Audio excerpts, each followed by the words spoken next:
मैं 76 साल का हूँ और ये बात मैं आज पहली बार साफ-साफ कह रहा हूँ कि मैंने अपने सपनों को खुद ही दफन कर दिया। मैं ये किसी को दोष देने के लिए नहीं कह रहा, ना ही खुद को सही ठहराने के लिए।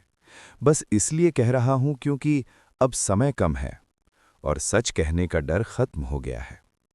इस उम्र में सुबह उठते ही सबसे पहले यही एहसास होता है कि एक और दिन कम हो गया। शरीर उठने में समय लेता है, घुटनों में दर्द रहता है और कमरे में एक अजीब सी खामोशी होती है जो पहले नहीं थी। घर भरा हुआ है, फिर भी खाली लगता है। आवाजें हैं, पर बातचीत नहीं। लोग हैं, पर पास कोई नहीं। जब सब सो जाते हैं, तब मैं अक्सर पुराने कागजों को निकाल कर देखता हूँ। डायरी के पन्ने, कुछ अधूरे नोट्स, कुछ ख्वाब जो कभी पूरे नहीं हुए। मैं जब पीछे देखता हूं तो समझ आता है कि मैंने कोई एक बड़ी गलती नहीं की। मैंने बस धीरे धीरे खुद को टालता गया। मेरे सपने बहुत बड़े नहीं थे। मैं कोई महान आदमी नहीं बनना चाहता था। बस कुछ चीजें थीं जो मुझे अंदर से बुलाती थीं।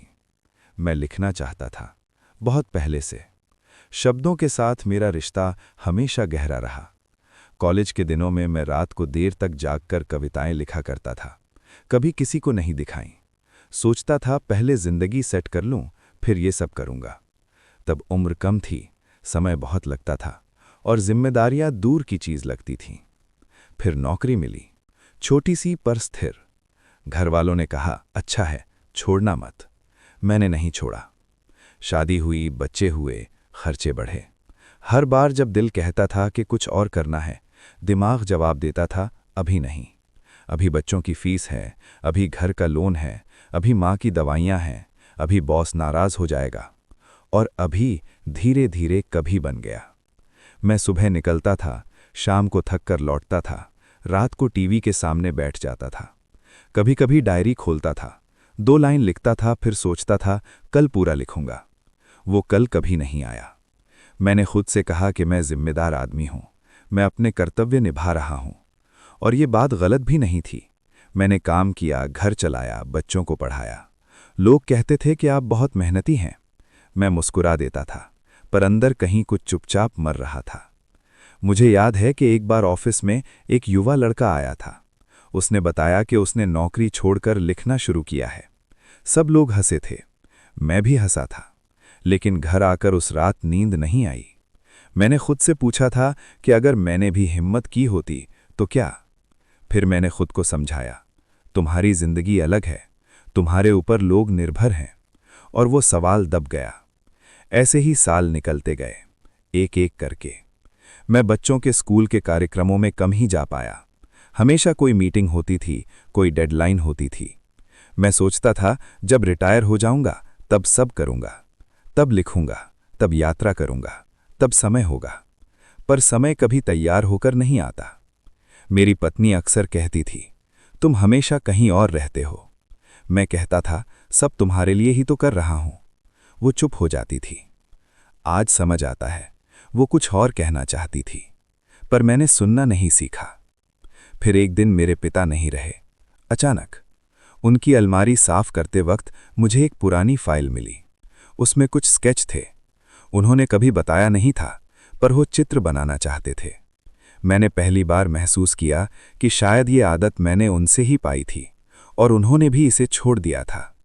उस दिन कुछ देर के लिए लगा कि मैं बदल जाऊंगा, पर शौक खत्म हुआ, रूटीन वापस आ गया। मैंने फिर खुद को काम में डुबो दिया।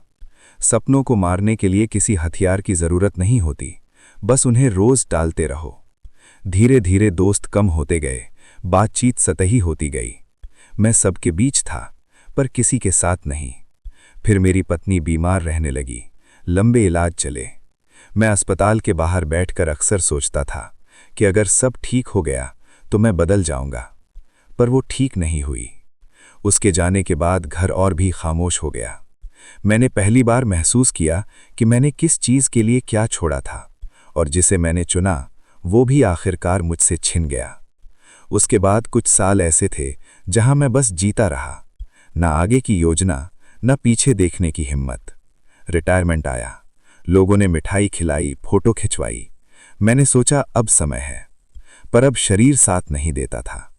आंखें जल्दी थक जाती थीं, ध्यान टिकता नहीं था। मैंने लिखने की कोशिश की, पर शब्द वैसे नहीं आते थे। जो बातें 30 साल पहले लिखी जा सकती थीं, अब भारी लगती थीं, क्योंकि अब उनमें पछतावा था। मैंने समझा कि सपनों की भी एक उम्र होती है, उन्हें भी समय चाहिए।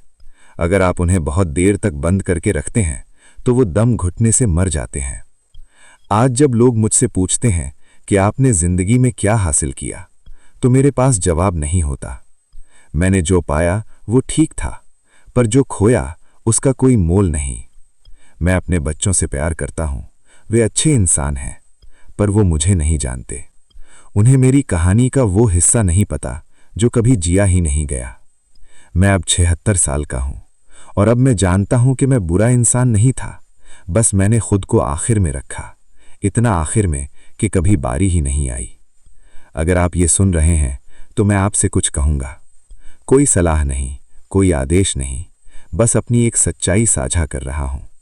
मैं हमेशा सोचता रहा कि कल होगा, कि हालात सुधरेंगे, कि समय मिलेगा, पर समय कोई वादा नहीं करता, वो बस चलता रहता है। आप जो भी करना चाहते हैं वो आपको रात को जगाता है, चुपचाप बुलाता है। उसे अनसुना मत कीजिए, क्योंकि एक दिन आप मेरी उम्र के होंगे, और तब सवाल ये नहीं होगा कि आपने क्या खोया, बल्कि ये होगा कि आपने कोशिश क्यों नहीं की। मैं अब भी कभी कभी लिखता हूं, बहुत धीरे, बहुत कम। ये लिखना भी उसी का हिस्सा है। मुझे पता है कि मैं अब ज्यादा कुछ बदल नहीं सकता, पर शायद मेरी बात किसी और के लिए थोड़ी देर की रुकावट बन जाए। इतना ही काफी है। मेरे पास अब ज्यादा दिन नहीं बचे, मैं ये जानता हूं, और अब मैं शांति से बैठ सकता हूं, क्योंकि कम से कम आज मैंने सच बोल दिया। बस इतना ही।